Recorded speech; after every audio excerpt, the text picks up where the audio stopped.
Hi friends, ನನ್ನೆಲ್ಲ sweet ಫ್ರೆಂಡ್ಸ್ಗೆ ಸ್ವೀಟಾಗಿರೋ recipe ಮಾಡ್ತಿದ್ದೀನಿ.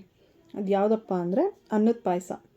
Okay, ತುಂಬ ರಿಚ್ ಆಗಿರುತ್ತೆ ಫ್ರೆಂಡ್ಸ್. ಇದನ್ನು ಒಂದ್ಸತಿ ಅಟ್ಲೀಸ್ಟ್ ಟ್ರೈ ಮಾಡಿಲ್ಲದೆ ಇರೋರು ಟ್ರೈ ಮಾಡಿ. ಇಂಗ್ರೀಡಿಯೆಂಟ್ಸ್ನೆಲ್ಲ ನಾನು ಡಿಸ್ಕ್ರಿಪ್ಷನಲ್ಲಿ ಹಾಕಿದ್ದೀನಿ, ಬೇಕಾಗಿರೋರು ಡಿಸ್ಕ್ರಿಪ್ಷನ್ನ ಚೆಕ್ ಮಾಡಿಕೊಡಿ. ಆ್ಯಕ್ಚುಲಿ ಇದನ್ನು ಮಾಡಲಿಕ್ಕೆ ಫಸ್ಟು ನಾನು ಜೀರಾ ಸಾಂಬಾರ್ ರೈಸ್ ಯೂಸ್ ಮಾಡ್ಕೊಳ್ತೀನಿ.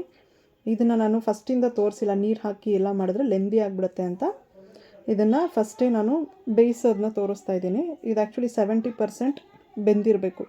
70% ನೀರಲ್ಲಿ ಬೆಂದಮೇಲೆ ನಾವು ಚೆನ್ನಾಗಿ ಬೆಂದಮೇಲೆ ಗಟ್ಟಿ ಇರೋ ಹಾಲನ್ನ, ಕಾಯಿಸ್ಕೊಳ್ತಿರೋ ಹಾಲನ್ನ ಅದನ್ನು ಇದಕ್ಕೆ ಆ್ಯಡ್ ಮಾಡ್ಕೊಳ್ಬೇಕು. ಆ್ಯಡ್ ಮಾಡಿಕೊಂಡು ಇದನ್ನು ಕುದಿಯೋಕ್ಕೆ ಬಿಡಬೇಕು. ಚೆನ್ನಾಗಿ ಗಂಟಿಲ್ದಂಗೆ ಚೆನ್ನಾಗಿ ತಿರುಗಿಸ್ಕೊಂಡು ಕುದಿಯೋಕ್ಕೆ ಬಿಡಬೇಕು. ಇದನ್ನು ಚೆನ್ನಾಗಿ ಕುದಿ ಬಂದಮೇಲೆ ನಾವು ಇದಕ್ಕೆ ಫ್ಲೇವರ್ಗೋಸ್ಕರ 4 ಲವಂಗನ ಆ್ಯಡ್ ಮಾಡ್ಕೊಳ್ತೀವಿ.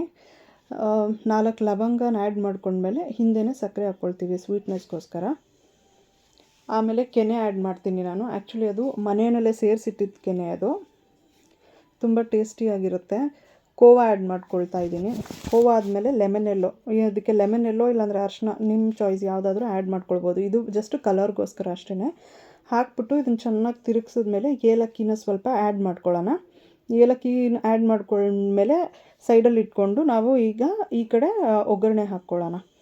ಒಗ್ಗರಣೆಗೆ ಬಂದ್ಬಿಟ್ಟು ನಾವು 2 ಕಪ್ ತುಪ್ಪ, ಆಮೇಲೆ ಬಾದಾಮಿ ಆ್ಯಡ್ ಮಾಡ್ಕೊಳ್ಳೋಣ. ಹಿಂದೆನೇ ಗೋಡಂಬಿ, ಪಿಸ್ತಾ ಮತ್ತು ಚಿರೋಂಜಿ ಸೀಡ್ಸ್ ಬೀಜನ ಆ್ಯಡ್ ಮಾಡ್ಕೊಳ್ಳೋಣ. ಚಿರೋಂಜಿ ಸೀಡ್ಸ್ ಬಂದುಬಿಟ್ಟು ಎಲ್ಲ ಸೂಪರ್ ಮಾರ್ಕೆಟ್ಗಳಲ್ಲೂ ಸಿಗುತ್ತೆ, ಯಾರಿಗೂ ಗೊತ್ತಿಲ್ಲ ಸೂಪರ್ ಮಾರ್ಕೆಟಲ್ಲಿ ಚೆಕ್ ಮಾಡಿ ಸಿಗುತ್ತೆ.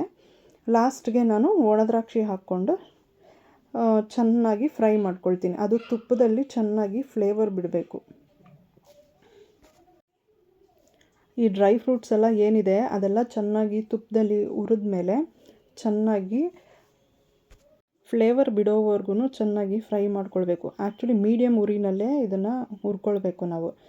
ಚೆನ್ನಾಗಿ ಮೀಡಿಯಮ್ ಉರಿನಲ್ಲಿ ಹುರ್ಕೊಂಡಾಗ ಅದು ಸೀದೋಗಲ್ಲ, ಚೆನ್ನಾಗಿ ಕ್ರಿಸ್ಪಿಯಾಗಿ ಬರುತ್ತೆ ಅದು. ಅದಾದಮೇಲೆ ನಾವೇನು ಮಾಡಬೇಕಂದ್ರೆ ಈ ಒಗ್ಗರಣೆನ ನಾವೇನು ಮಾಡ್ಕೊಳ್ತಾ ಇದ್ದೀವಿ, ಇದನ್ನು ಸೈಡಲ್ಲಿ ನಾವೇನು ಕುದಿಯೋಕೆ ಇಟ್ಟಿದ್ದೀವಲ್ಲ ಆ ಪಾಯಸಕ್ಕೆ ಇದನ್ನು ಆ್ಯಡ್ ಮಾಡ್ಕೊಳ್ಳೋಣ. ಚೆನ್ನಾಗಿ ಆ್ಯಡ್ ಮಾಡಿಕೊಂಡು ತಿರುಗಿಸ್ಕೊಳ್ಳೋಣ. ಈ ಡ್ರೈ ಫ್ರೂಟ್ಸ್ನೆಲ್ಲ ಚೆನ್ನಾಗಿ ತಿರುಗಿಸ್ಕೊಂಡ್ರೆ ಒಳ್ಳೆ ಫ್ಲೇವರ್ ಬಿಡುತ್ತೆ, ಒಳ್ಳೆ ಘಮ ಘಮ ಅಂತ ಫ್ಲೇವರ್ ಬಿಡುತ್ತೆ. ಒಗ್ಗರಣೆ ಇಲ್ಲ ಅಂದರೆ ಆ ಘಮಲೇ ಇರೋಲ್ಲ ಪಾಯಸಕ್ಕೆ.